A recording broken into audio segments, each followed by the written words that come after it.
Sit back and relax while we give you advice and tips on business matters and matters of the heart for busy executives. And now, Katrina and Edward. Hello, this is Katrina Brittingham, and I am alone. Hopefully, not for the whole show, but I am alone right now. Hopefully, Dr. The Real Deal Love, Edward Johnson, will be joining us. But if he doesn't, the show must go on. Okay. So we are doing the second part of how to um, be successful in a competitive marketplace. Okay. We had 5 steps, and we were on number 3 when we ended last week. So, number 3 is to set competitive prices. One of the easiest ways to be competitive in a busy marketplace is to offer affordable pricing to your audience. Okay. So, you have to determine your ideal price point. To do that, you need a clear picture of what your competition's goods and services are priced. Okay, where they're priced. Research which of your competitors offers the best value for the service. You can also be competitive by looking and packaging your items and pricing your stuff at a price and giving your person more value that sets you apart from your competition. Okay? So then you need to determine what you are offering adds more value to the table, and if it should be higher price. So if you package some things together, for example, then you may have a higher price point than your competition, but you're offering more value. You want to make sure that in your marketing materials, you are differentiating what you have and what people will be getting, so they know that they're getting more bang for their buck. So if you want to, beat the competition, if your primary concern is pricing, opt for a competition-based pricing strategy. Using this strategy, you ignore products cost and consumer demand. So you don't necessarily want to take that route, but you can focus on the existing market rate for your products or services. Okay, so you would look and pretty much take the average, because you're going to have some highs, you're going to have some lows when it comes for your products and services. One of the things that will set you apart is also to experience, satisfy customers, um, putting your ratings out there to show that you do outshine the competition when it comes to certain things. Okay, because you'll have someone, for example, when I first came out um, and started my own business, I was doing resume writing. You had people who charged $25 for a resume, and then you had people who charged well over $1,000 for a resume. What set people apart was the perks that they may have packaged with the resume, or certifications, or experience. It ran the gamut. So you will be having some people that are more higher priced than you for the service, but or the product. But what sets you apart? What sets your product apart? How would me getting your product be better than getting the competitions? Okay. So you can survey your competitors' prices and what they have to offer. It may take you a few hours to do that, but it takes you less time than other methods of trying to figure out pricing. It also will save you time as far as trying to uh, adjust your pricing later. And I am sorry, I'm getting a message from Dr. Love.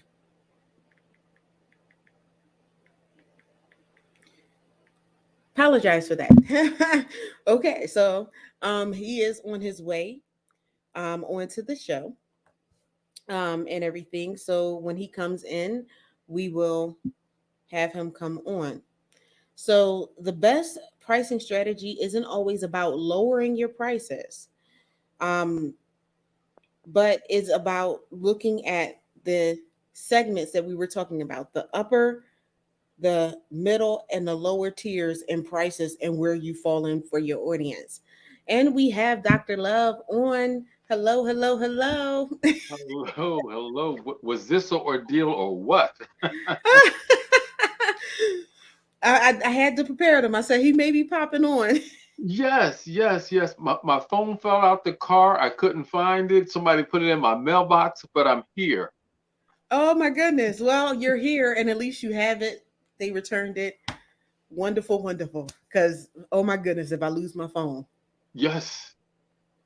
And I always think about the time, sidebar, I always think about the time because when I was growing up, we didn't have cell phones like that. We had the phone on the wall with the long cord. We were not taking a phone with us. Now I look at years later, a few short years later, that if I leave my phone in the house, I will turn around and drive back to go and get it because my whole life That's your lifeline. Everything is is in this phone. everything, you know, what I mean? Right down to Ooh, bank accounts, you know what I'm saying? Information, you know? Oh, yeah. everything is in there. And I mean, and that's when we're talking about pricing strategy. Some phones, I'm holding my little phone up. I don't know if you can see it. Do, do, do, do, do. Okay, there you go. The back of the Mhm. phone is showing. Some phones are priced differently. Why? Because of the features that they have in it. So you can get a flip phone and that will cost you less money, and it should because it doesn't have all the stuff in it. And then you might have a smartphone that has a camera or it has three cameras and autofocus and all of this, and you can record movies on some cell phones. That, trust me, those phones are going to cost more. And it's Mhm. the same with your product. So we're on option three, and it is actually pricing your product or service competitively. So we went through that. Can you let us know what strategy you had with pricing your services? Ooh. Well, here's the thing. I basically do research in terms of what is the market currently doing. I look at the low end tier and I look at the high end tier. I look at those who are, you know, doing moderate prices, and then I look at the very best, you know what I'm saying, the top tier who's doing it. And then when it comes down to my price, I like to fall somewhere in the middle, okay, somewhere in the middle, and then build value. Because I can go to the top, but I don't like to start out the top. You know what I'm saying? I like people to experience what I'm doing, the service that I'm giving. And as they experience it and they appreciate it, they begin to see and understand why you charge what you charge. And then they look to pay a greater price for a greater service. But you've got to let them experience the product or the service. And then once they experience, they begin to understand why it's priced at this particular price point. You know what I'm saying? So it's competitive at the start, but then as you begin to deliver the services or the goods, you begin to distance yourself from the pack. There you go. And so we did talk about that, researching your competitors and setting your price accordingly so you're not outpricing yourself from the market and you're not so low that you cannot sustain business. Mm-hmm. Okay. So I was letting them know, like when I started out, I was in resume writing, and they had people who charged a little bit and they had people who charged a whole lot. What set people apart was things like continuing education, certifications, experience, their speaking experience, their experience within the industry, even before they became resume writers. So you had people who may have specialized. So if you do a specialized service, your price might be different than someone who does general services. Mm-hmm. So say, okay, I would go on a platform if I did a lot of business resumes, um, and I did career transition specifically. Well, I had experience with people, working with people in career transition, and almost 20 years of experience in business. So because I had that specialty, and I priced myself for those people in that profession, number one, and my experience out there. So when I started out, I didn't start out at the bottom tier. Mm-hmm. I started out somewhere in the middle. As I got more experience, as you said, I raised my price. Actually, every year I raised my price, Mm-hmm. because every year I was getting more education. I was going to continue in education. Um, I had my finger on the pulse of trends because I was a part of associations and speaking to career thought leaders and people who were in the industry that saw things coming in the industry, before it happened in the job market. So with that experience, it sets you apart from someone who is just writing a resume because they thought it was a good thing to do, Mm-hmm. and they may have been good at writing, which is nothing wrong with that. And some people were very successful with that. But I could also tout with my experience that people were getting jobs 3 times faster Okay. with my resumes. They would not be able to get interviews for months and months. They would work with me, and within a week to 30 days they were getting interviews, Mm-hmm. which lead to jobs. And even people who came back and applied to the same job, and the recruiter was like, oh my goodness, what did you do with this resume, Mm-hmm. and everything? This is so much better. We can see where you fit in, and things like that, helping them get through the automatic system, Mm-hmm. which a lot of people would write, and they would not be writing for what is called the ATS system, the automatic tracking system that would just pick different things out of your resume to see if you met the requirements. So these are the different things that you can do to separate yourself. Mm-hmm. Um, I've always been a concierge service, so I'd walk people through the process where you would just have people give you data, and they would write your resume and say, "Okay, here's this." I would also write to the person's language, because the worst thing you can do is sit in front of an employer and there's words on your resume that you don't even know how to speak, or I'm talking in a language that you don't speak, and everything. And a lot of recruiters would say, we don't like resume writers because we can, when we think we're getting this great candidate, which you were getting a great candidate, but the person could not articulate the language that was on the resume. Mm-hmm. Mm-hmm. So that is a big thing. I've even had some conversations, sometimes a little heated, with fellow resume writers. It was like, well, why did you write the resume like that? Because this is on the level of the person who was sitting before that person. Mm-hmm. Like, I can't write this as someone with 2 master's degrees, and this person graduated just from high school. Mm-hmm. Two Big, different languages, big difference. Big difference. and everything like that. So I was like, I write for the person. So when they're sitting in front of the person, they know what's on their resume and they speak that way. Mm-hmm. It's a match. Also, You got a match. right. And also took the time to go over the resume. If someone said, what does that word mean? I said, okay, we're taking it off. And we're not talking about technical words, we're talking about regular English language. If you don't know what that word means, okay, we can, there are synonyms. Do you know what this word means? Do you know what that word means? Mm-hmm. Okay, because this is going to be the words that you're going to be using when you go into the interview. Mm-hmm. So that made a big difference. People who also got jobs retained their jobs longer because they might be articulate, they might be able to speak to the resume, but their writing skills and everything are not what people thought they were because someone else was ghostwriting their resume. Mm-hmm. So these are all things that make you more marketable, and these are the things that I explain to people when they sat with me. I'm like, this is your document. You need to. I'm not going to be sitting in an interview with you, so please let me know. Mm-hmm. I also did not work with people that I knew because of my years of interviewing people that I knew did not know what they were, did Okay. not have experience in that industry. Mm-hmm. So I was like, in that I incorporated an interview package. Let's go through this resume and sit with me and let me sit down with you to see. if you actually have the skills that are on this resume. Okay. Um, so that's what sets you out, the more personal service.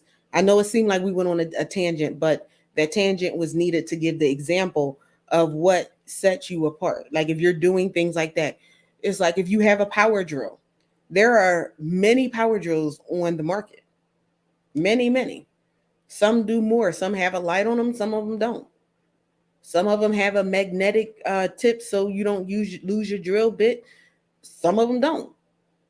And depending on what features are in there will determine the price. Mm-hmm. So those are some things also that you would look at. Um, for example, my co-host does love counseling, but he does specifically for busy female executives. Okay, so that would set him apart.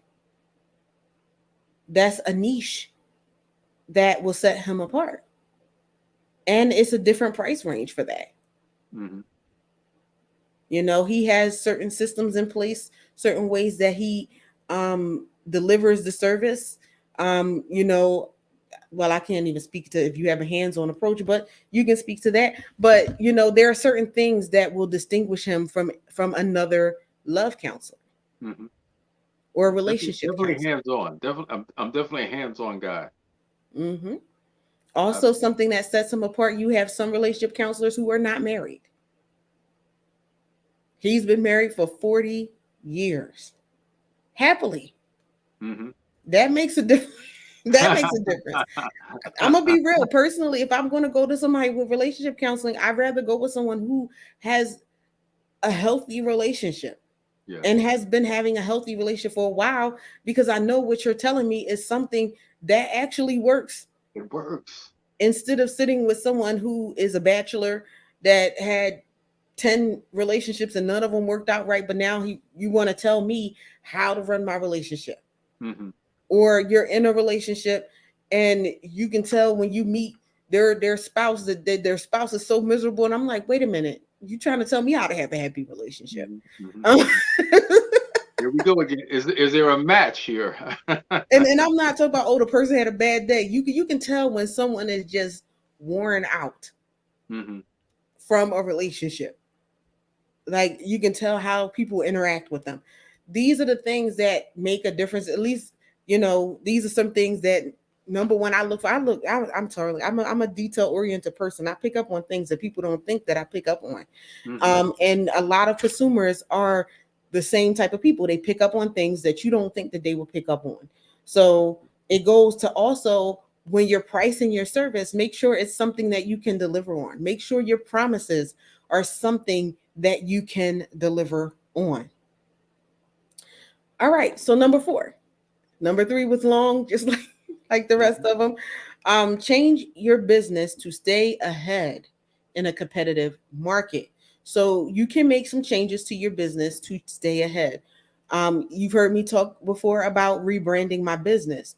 So how I ended up doing that is, oh, so we have Jalen here saying, giving you a shout out, Dr. Love. All right. Hi, Jaden. Jalen. I'm sorry. Let Jalen, me say that. Jalen Let me Johnson. say that right. All right. So, when it comes to, I just lost my train of thought. So let's go on to number four. So, rebranding my business. Mm-hmm. So when I rebranded my business, it became from me listening to what my customers' needs were. So when you're talking about pricing, people are going to buy what their need is. And it's going up to number one, where it said to find your pain point.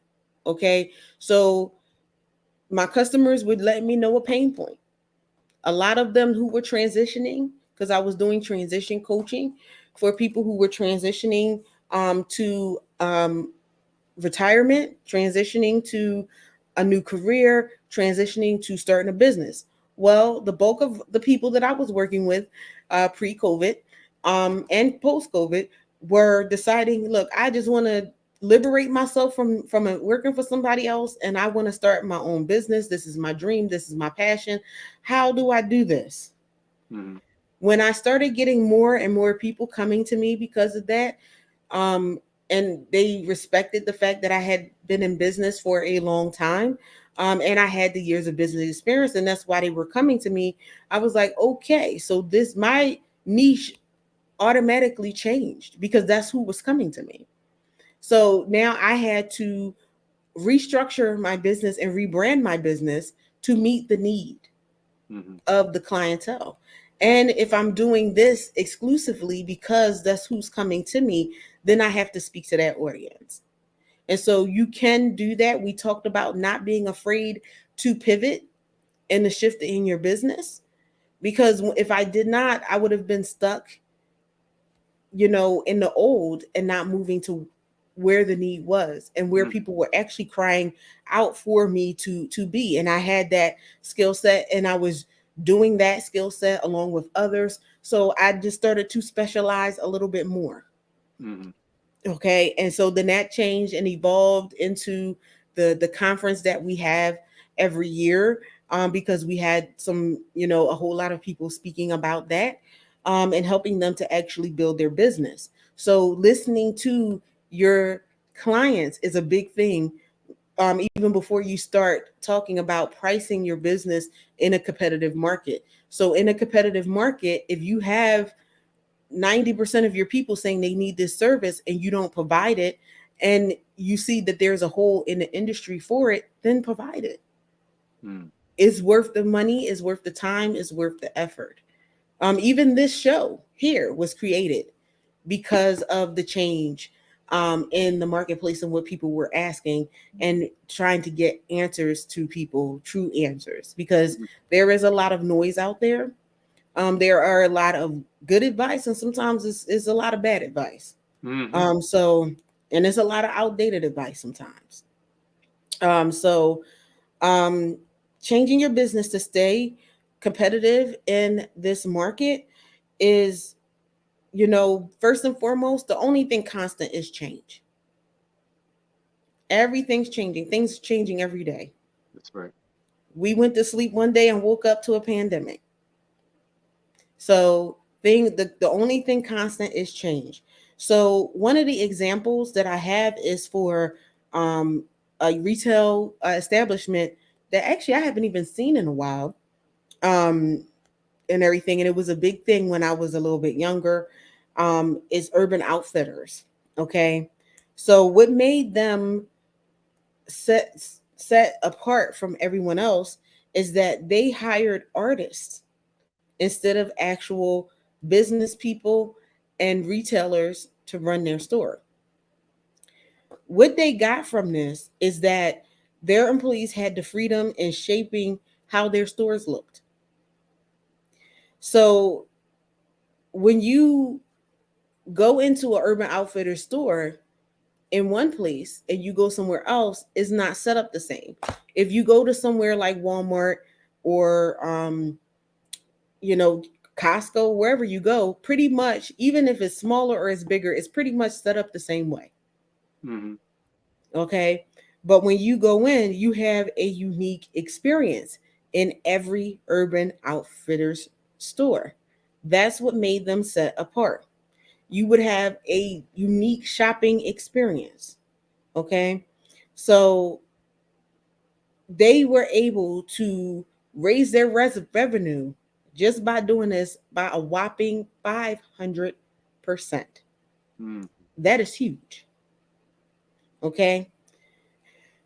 And they made around $3 billion in the last 10 years. Okay. Do they sell? They sell clothes. Okay. So they sell clothes. They were able to set themselves apart in the marketplace just by allowing people to be artistic in the store. Mm-hmm.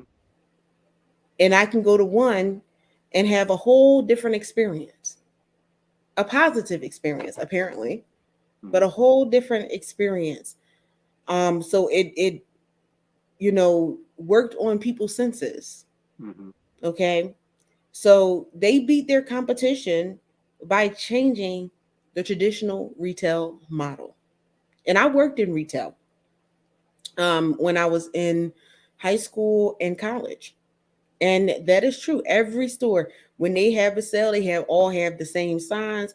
The store is set up pretty much the same. You might have more of something than the other because of the size of the store, or less if the store was smaller. But it was pretty much the same makeup. The same signs was in the front of the store. The same signs was in the middle of the store. It was the same experience. So this gave customers a fresh look at what retail was and that shopping experience. Okay, so looking at this store as an inspiration, consider ways to make yourself stand out from your competition. You can sell the same services, but what is it that is eye catching to them? What is it that speaks to them? What are you providing as far as experience that's different than them going to someone else, Mhm. them going to somebody else's website, going into someone else's retail establishment, going into somebody's office. Mhm. That was such that's such a good point because, you know, in business, in retail, McDonald's, like you said, Walmart, the model is your the customer's experience should be the same experience that they expect from you is the same experience that you deliver over and over again. Mm-hmm. You know what I'm Mm-hmm. saying? It's the customers should, when you go to McDonald's, you should never guess what you're going to get. You should know what you're going to get. And McDonald's said, we want to deliver that experience. And like you said, every McDonald's, it's the same experience, the same look. So in business, like you said, Urban Outfitters, which, it's interesting because I always loved Urban Outfitters. They, not only did they sell clothes, they sell other little trinkets and, home goods. It was just a great store. And like you said, I don't see it in the area that I used to visit and frequent. It was it was a college. It was around this college area, University of Penn. They had one there. But, thinking out of the box, they said, well, we don't want to have all our stores look the same. Mm-hmm. Okay. We want to create an experience, but it doesn't always have to look the same or unravel the same way. We can create a wonderful experience in a different way. And Mm-hmm. see, that's what a creative person is doing. That's what you're encouraging now. Is if you think out of the box, you say, uh, do all my like you said, they hired all artists. At my Mm-hmm. salon, I went the traditional way. Let's all wear white tops and black bottoms, uniform. Okay, that was my concept, my ideal. Well, that doesn't have to work for everyone. Like you said, if you hire artists, somebody says, I want to wear a green top, a blue top, I want red hair, I want white bottoms. You know what I'm saying? But it's not so much the look, it's the experience. Are Mm-hmm. they pleased with the experience? The look is important. It doesn't always have to match, but the experience. Are you able to deliver the experience? So that's a great point, Miss Katrina, to make sure we understand. You don't always have to have a cookie cutter program and system in place. You can be creative, but you can deliver a systematic experience that people will love to come back and experience over and over again. So that's just a Exactly. good point. Exactly. And so going back to it, that's where you have to really be careful and you have to really think it through. You have to really have a strategy and to be able to explain to people what your system is, Mhm. what your strategy is. Um, I would tell people, yeah, I do have box products and I can provide that to you if you want. And that has a set price. But if you want the cashier service where you're getting something uniquely tailored to you, Mhm. that is going to be a different price. Mhm. Okay? Because the experience is different. Think about it. You pay more for a first class flight because the experience, I can attest, Mhm. First class has spoiled me and ruined me from every other class It's a difference.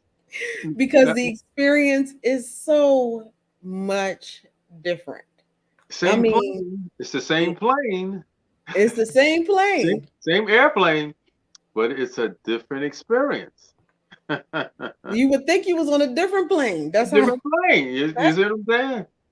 that's how different the experience is. Yes, And indeed. so, you can even, model it first class service. This service, this is the first class, or this the elite, like they say, elite VIP.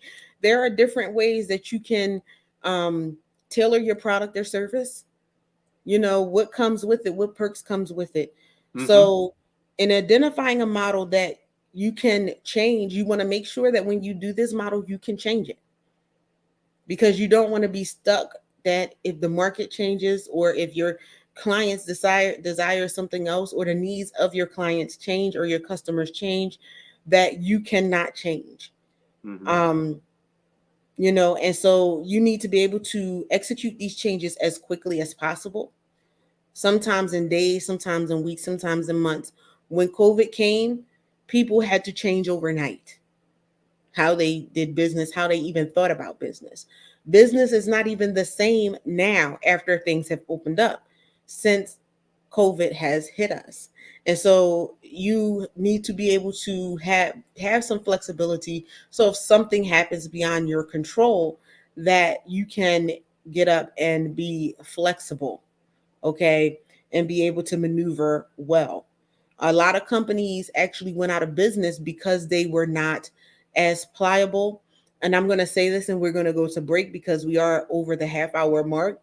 Hmm. But a lot of companies went out of business even during COVID because they got hit with something that, yeah, they didn't expect, but they weren't able to bounce back as fast. So there are companies that probably could have survived COVID, but they were not in the place to change as quickly.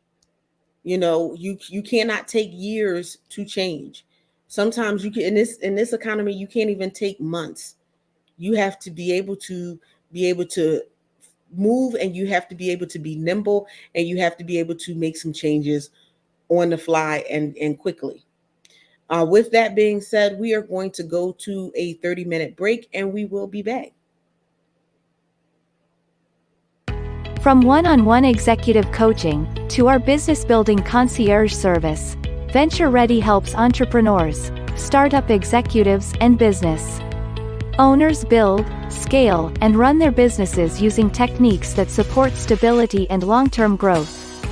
Through the Career GPS radio show and High Tea with Me TV program, we promote smart business strategies for the real world. Then, in our one-on-one coaching programs, we help entrepreneurs go beyond the vision board to realize their big vision into a tangible business with a promising future. If you're waiting to feel legit, here's the thing: you have to legitimize yourself. It's time to stop treating your business like a hobby. Get real, it's your career. So let me ask you, are you venture ready?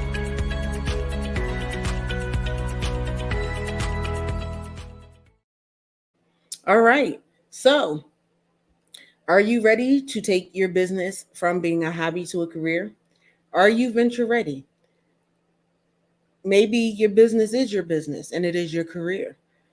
Maybe you have a new venture coming up, or something else that you want to do. Are you ready for that change? Hmm. If you are not ready for that change, or you need help getting to that change, we are here to help you. Okay. All right. So, getting back to it, we are still on number 4, which was how to change your business to stay ahead in a busy marketplace and to be competitive. Okay, so once you have found out um, how to change your business, or what you can do, you can implement tools like video. You can do, right now, YouTube is doing shorts. And yes, I'm in it, I'm all up in it. Doing Really? 60 Right. seconds videos, doing 60-second teasers of videos that you may be producing. and I'm all up in it. Um, I really am. I went into that so fast. They sent me a message about it, and that day I was making a short. I Dang, that's good. was like, let's see what happens with this. Oh, And the okay. short and the shorts on YouTube is like the reels on Facebook. Pretty much, yes. Okay. Pretty Good much, job. yes. Good job. Good job. Um, and sort of like a TikTok. Like a TikTok is like a very very short video, Hmm. and everything like that. But I got all up in that business, and everything. And so I have some on one of my business platforms, and I just could not believe it. After a while, I'm like, wait a minute, I have a lot of videos on here, and everything, and it was met with some immediate positive things. You have people who just want 60 seconds or something, Hmm. and everything, and it's a teaser, and people come back to see the main event. Okay, so it's brought more, um, viewers to the main videos. Hmm. Okay, more attention. You can implement virtual reality into it, where people are in your commercial moving around touching stuff, or people are in the business or getting the experience of what they could have, right in 5D. Okay, now I say 5D because it's all around you. To me, that's bigger than 3D. Like if Hmm. you're in something, um and is it you feel like that you're in there and you have that experience, so you can do that. And a lot of people are into the virtual reality. I know somebody personally that will always be talking about virtual reality and just reaching out, and it's like, oh, you can reach out and touch it and everything like that. So that could be something that really drives your business, something that's inexpensive, um, something that you can move to a little more fluidly, a little more quickly. So depending on what your service is, what your capacity is, what your know-how is, in IT, or your IT people's capacity, you can do that. Okay. Now, we talked about the companies that did well with presenting an experience and Hmm. moving with the times. We have some companies who did not do that. Okay. Two of them, we talked about phones. One was Nokia and one was BlackBerry. And I can personally attest to BlackBerry. Nokia, when they were out, I loved them, Hmm. and everything like that. When they went away, I was sad. They were the big ones that was on the flip phone and the little walkie Yeah, talkies they that you were could. among the first. Yeah. But apparently, they were not too flexible when it came to technology. Hmm. The other one was BlackBerry. I never really preferred BlackBerry Hmm. when they came out. I just didn't like the way the phone looked. To me, it was a little harder to use, even though people had it and they swore by it. Hmm. But they were wiped out of the smartphone market. Like BlackBerry, I think they just stopped Blackberries maybe like a year or two ago, because they were not innovative enough. Hmm. Their phones, like really do think that Nokia kept the same type of phone until they left. I don't think I've ever seen a new BlackBerry, at least the style of it. Um, Yeah. and as people were going to touch screens, people didn't necessarily want a keyboard, okay, on their phone, like a physical keyboard. Hmm. Um, so, remember that when you're out in the market, you're not the only one out there. Your competition is innovating every single day. They have Hmm. people who are just there just to come up with new ideas. And so if you are not coming up with fresh ideas, if you're not being innovative, if you're not thinking of a new way or a fresh way to deliver your product or service, you are going to be left in the dust because your competition is thinking about it Hmm. and working on it. So you might be thinking about it, but if you're not moving and taking action, then you will be left in the dust. Okay. So you also will have new people coming into your market. There are new people coming into the the career coaching space, the business coaching space, the relationship counseling space. And guess what? They're coming with some fresh ideas. Hmm. You have to be prepared for that. Okay, you have to be able to still differentiate yourself. We talked about McDonald's. There, how many other burger places has popped up since McDonald's came out? If they were not willing to, because they have innovated, they have changed some sandwiches, they have Mm-hmm. um, Mm-hmm. changed their look. Many a times they have catered to the needs. They have Mm-hmm. been researching to see where things were going, and they have still been here. McDonald's was here before I was born, and they still here now. I can't. There are Still many standing. that were not here before, that were here before I was born and not here now. We talked about John Wanamaker and things like that. You know, Silverbridge and Clothier. Woolworths. You know, your Strawbridge and Clothier, yes, um, and everything like that. They have not lasted. They're not here anymore. Okay. Some retailers went to the online platform, and some people just they did not go online like that. And they were kind of left in the dust with the people like me who like to shop from the privacy of our own home instead of fighting people off for the blouse that I want. Um, Yeah. And a perfect example of that is, you know, we're talking about uh, being innovative, but then we're talking about a cycle as well. So, what has been done in the past that you can do a better job of it in the future? Perfect mhm, example is Fingerhut. Fingerhut has always been an online, they they always had a catalog. It was always mail order. It wasn't exactly like Amazon, but Amazon took their model, added some bells and some whistles, and reinvented their model. Fingerhut is still around. They're not going nowhere, but they're not doing what Amazon is doing. So you want to look around at what's really happening in your market and reinvent some things that are already reinvented. Okay. They did that with Lyft. Okay. You got Colonics and the other guy. They came together. They said, we're going to reinvent taxi cabs. Taxi cabs have already been here. Okay, we're already riding in cabs, but they said we're going to create a cab company that we're not going to own any of the cars. We're going to use their cars. We're not going to pay any insurance policies. We're going to use their insurance policies. Okay, we're going to put systems in place where we track the money, we collect the money, we order the rides, we handle all the GPS, we handle all the locations, but everything else, the car, the insurance, the gas, they handle it. We handle the technology part of it. And that's mhm, what makes Lyft, Uber, and all those guys work because they added technology, they added new technology to the cab business. mhm. And Okay, you have regular workers because in the cab industry you had to be licensed. that's right. And that's not the driver's license. Just please have your driver's license if you work for Uber. But we're talking about a specific cab license.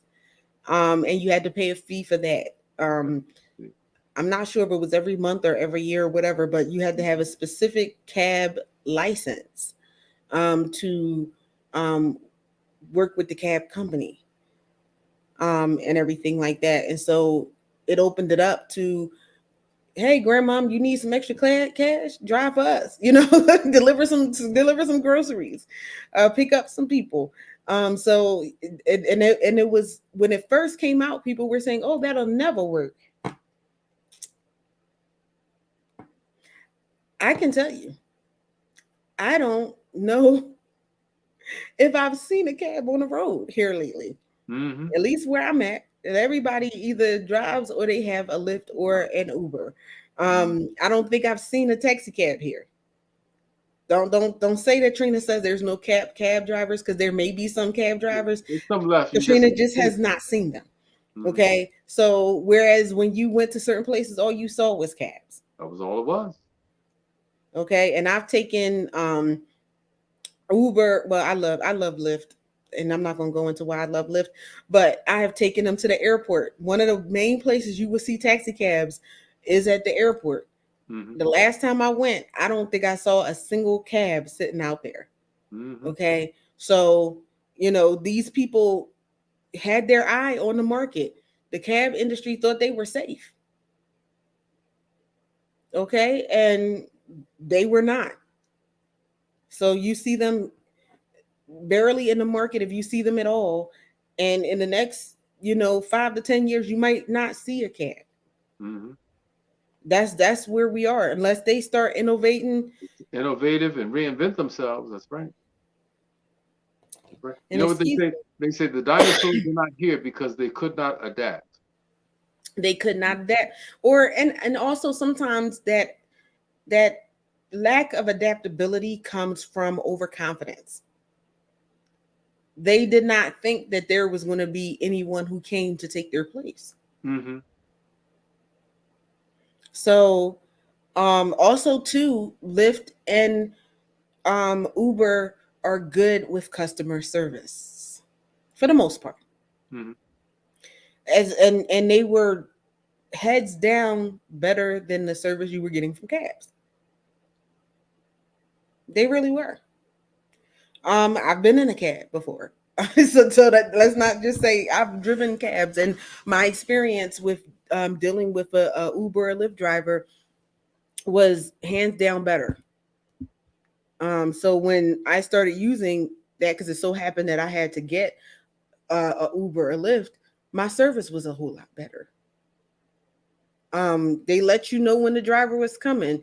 You knew what the driver looked like because they had a picture. This is what this person looked like. So somebody came and said they was a Lyft driver and you ain't look like this picture, I ain't getting in your car.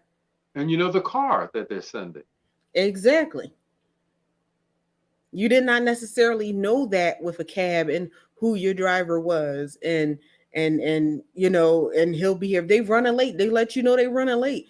If the person running too late because it's traffic, they'll send another car. That's right. That's closer. These are the things that are driven. And I'm saying this because number 5 is provide great customer service. Mm-hmm. What is going to make or break your company is the customer service that you provide. The service that when you're providing a service, when people are inquiring about your service, when people have a problem with your service, how are you handling those situations? Mm-hmm. So providing great customer service and memorable customer service is a great way to build loyalty. Because again, I mentioned Lyft. I'm a loyal Lyft customer. Lyft, y'all better keep doing me right because and I'm giving y'all a shout out here. That's right. Um, That's right. um, is a great way to build loyalty. It's a great way to get what they call evangelists of your service. What's an Yeah. evangelist of your service? What I just said. Oh, I only drive Lyft. I mean, I only go with Lyft. They provide me with great service. I can give you many, many reasons why I use Lyft as opposed to any other company. Oh, and they're not even paying you for that. They are not. So that's And why I that's have to stop talking about them. that's an evangelist. That's an evangelist. Yes. And someone who will talk about your service, they're so happy about your service that they will promote your service or your product without you being there, without you having to pay them. They don't even know they're marketing you. They're just was like their experience was just so awesome. They just had to tell somebody or 10 people or That's it. 100,000 That's people. somebody. They just had to tell it. Mm-hmm. And what does that do? That brings more people into your business. Mm-hmm. Because my auntie Pat told me, my uncle Georgie told me that this was an awesome service. Mm-hmm. All right. Um, so you also with customer service put a priority if you hire people, you contract people to have a full understanding of not just your products or services, but your brand as a whole, and stress customer service. Customer service. Okay. Because even if you did not provide the service, even if you were not rude, they're going to say, Venture Ready was mean to me. Mm-hmm. They're not going to say Johnny. They're going to say Venture Ready did it. Yeah, they're not gonna say Johnny of Venture Ready. They're gonna say Venture Ready. Mm-hmm.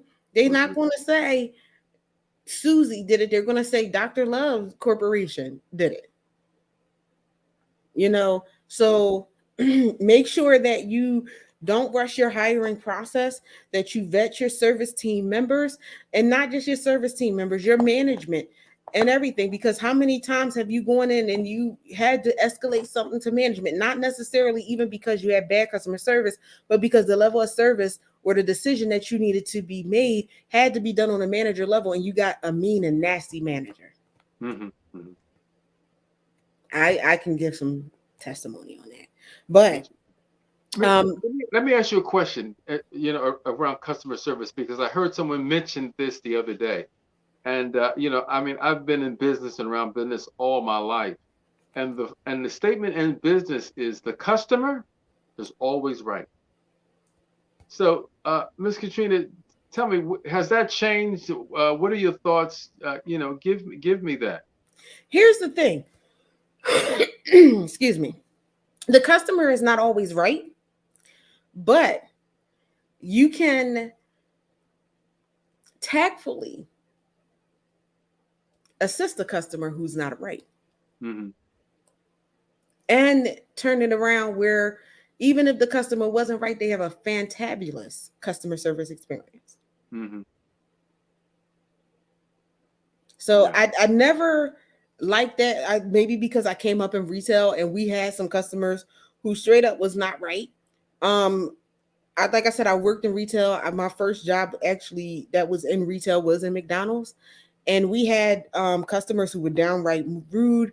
That one customer who actually physically assaulted one of the managers who was providing good service. No, they are not always right, but it's how you handle that.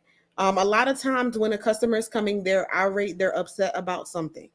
So the main thing that you want to do, and I'm going into customer service stuff, because we're talking about customer service, is number one, taking the time to understand where this person is coming from, where this customer is coming from.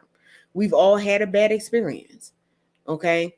We've all had something that came to our house that wasn't the way we thought it was going to be, maybe because we didn't read the description, or maybe because there was a defect, or maybe because it did come broken. But it's how you deal with that customer. Number one, first and foremost, is understanding.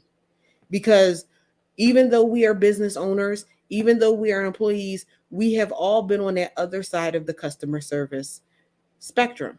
And it's putting yourself in a place of how how would I feel, having that empathy? How would I feel if this was me? How would I feel if this was my grandmother? Sometimes people come and they just don't understand what they got, or how to use it, or how to program that smartphone or that universal remote. Sometimes they don't know how to use the product that they provided for you. Sometimes they don't know how to read the technical spec manual that came with it. Sometimes they just want somebody to walk them through the process of doing it. They don't want to read your crappy book, instruction manual. They want somebody to help them. I don't have time to read it. Some people have the time, and some people just don't want to do it. Mm. I've been there. Like I don't want to read all of this. Look, explain this to me like I'm in the third grade. Like seriously, I don't want to go through and try to figure out what this means and everything like that. Because even with an instruction manual, there's always a scaled down version that you can go through and just be like, okay, you just simply have to do this and this. I mean, an instruction manual is made to be detailed because it's an instruction manual. It instructs you on how to do it. Okay. So some people just don't want to go through all of that. And everything like that. Sometimes people are looking and seeing a charge on their bill that they don't understand, and they're gonna call, you overcharged me. Okay, let's take a look at that. Let's see. I understand you're frustrated. Let's go through, and I'll take the time to go through the bill so we can see what's going on. If there's something wrong, we can work on getting that rectified for you. Not no, that's what's on your bill. It's on your bill. That's what that is. It's a whole different way of how you deal with people. And you'll have somebody who may have been irate I worked on a customer service line too. I was getting cussed out a million times a day. I would have somebody who people would send me irate people because I could turn that call around. And Mm-hmm. even if you don't, even if sometimes, even if the person doesn't get what they wanted or what they expected, they will still leave that call satisfied because you heard them, you respected them. Mm-hmm. I would have people call into the line to my management, and the manager was like, "Oh my God, I don't know what you did." But even if they did not get what they wanted, they was like, "But she was awesome. She listened to me. She did this." I had a customer one time. They warned us about her in training. This is how this customer was. And so when I got this person, I was like, "Oh my God, oh my God, I'm gonna lose my job." Like this woman was getting people fired. Mm-hmm. Okay. And it was very, very, very hard to deal with, according to people. I got her, I was like, oh my goodness, had to call, answer her question, everything like that. Got a call, my supervisor was like, come into my office. I was like, oh God, here it comes. I'm about to lose my job. And she was like, I don't know what you did. And I'm like, oh my God, here it comes. She said, but this person, it always end up in the supervisor call. So she said, when I got this call, I wasn't surprised and everything like that. She said, but I did not get any negative feedback. She actually was like, you need to give that girl a raise. I don't know what you did. I was Mm-hmm. like, I just listened to her. I respected her. I showed her what was going on. And everything like that. And then the situation, it was a situation where the customer wasn't right about something, but I was able to explain it to her, let her know what was going on, what she could do in the future to avoid something like this happening. That's all I did. I just understood. I listened to her. Even though she called in irate, I didn't get irate back. Mm-hmm. I was like, and I was that call started out crazy because I was like, how can I help you? You're not gonna be able to help me. Those were her exact words. I said, okay, well, let's see if I can. If Mm-hmm. I can't, then we'll Yeah. move this on. But You might be right, but let's exactly, go into it. You might be right, but let's see. exactly.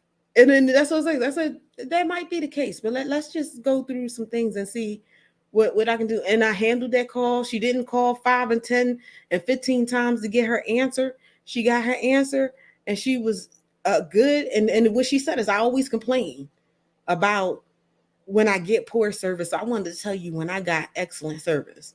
Mm-hmm. And so that is what people will do. If you give bad service, they will tell people. First off, if you give bad service, they'll tell twice as many people as they do if you give good service. Absolutely. But if you give good service, people will be able to tell you that you had good service. So that is what you want to do. And I actually took that mentality. That I think that's one of the reasons why I am a stickler for customer service. Is Mm-hmm. because I worked on those phone lines. I understood everybody had different situations. Everybody had different understandings.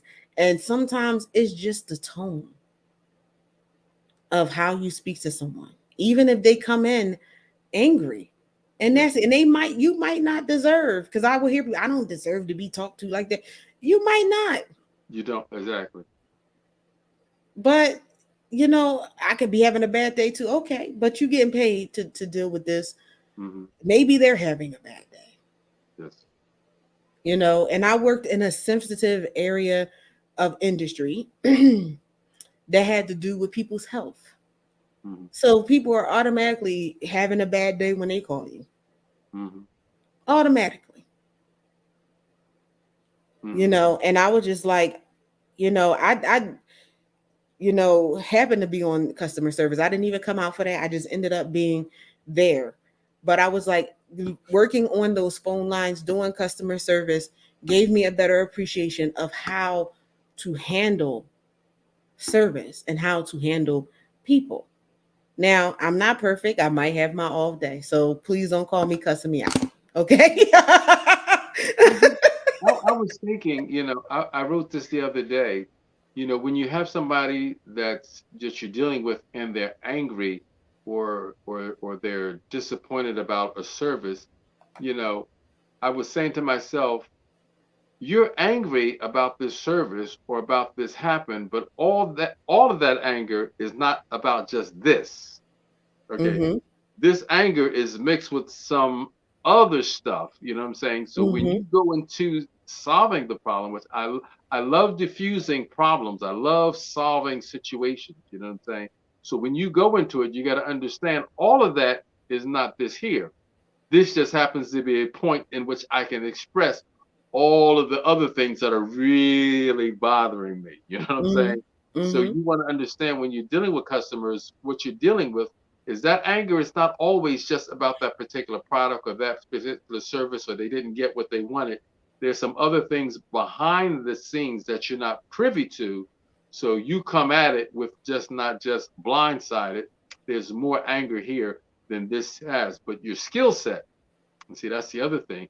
Have you developed a skill set to be able to deal with people that are going to be a little irate, a little uncouth, and they try to get you off your center? But as long as you stay on point and you stay on center, like you said, Ms. Katrina, you can't help me, and you may be right. You know what I'm saying? That's what they teach us in sales. They say agree with your adversary immediately, Mm-hmm. even though you have to change it. They say, you don't know what you're talking about. I don't, but let's talk anyway. You know what I'm saying? Agree Mm-hmm. with them, diffuse it, and then re-enter. Okay, so that was just such a great point. And we're at the top of the hour already, but I just want to just sum up the customer service piece, and then also being competitive. One of the biggest things of being competitive in the market, aside from your price and everything else, the biggest thing, and I said it last week before we even got to that, is customer service. And you need to develop the skill of being emotionally intelligent. Hmm. And emotional intelligence is not just being able to pick up on someone's emotions, but how to handle Hmm. that, how to adjust your language to that. One of the big things in that, when it comes to dealing with people, is number one, listening. When someone calls into the line, how can I help you? What's your need? If they're calling about a problem, okay, can you explain your issue to me? Listen to them without interrupting. Ooh. And it's funny because that used to be the thing, but here lately I have been having customer service, having a call for myself, and I'll say two words and someone is talking. Oh man, can I complete my thought? You don't have the solution because you haven't heard what my problem is.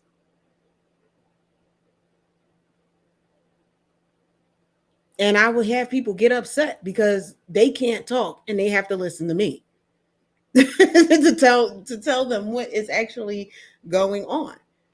I would say two sentences. Oh, well, you have to go to wait. How do you know you're switching me to the right department? Or, oh, I have this. No.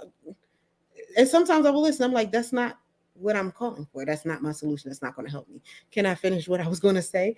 Like, so listening to them. How can you understand what their frustration is, what their need is, if you're not actually listening Mm-hmm. and letting them speak and tell you what their issue is? And I say that because, again, sometimes even as business owners, you know what this person needs to be sold, or so you think. Hmm. Let them tell you what their need is. Even if they don't say it in your technical jargon, you should be able to decipher what they're saying and put it in your technical jargon so you can provide a solution. Hmm. But the first thing you do is you're asking them, how can I help you? People say that all the time and don't let people tell them how they can help them.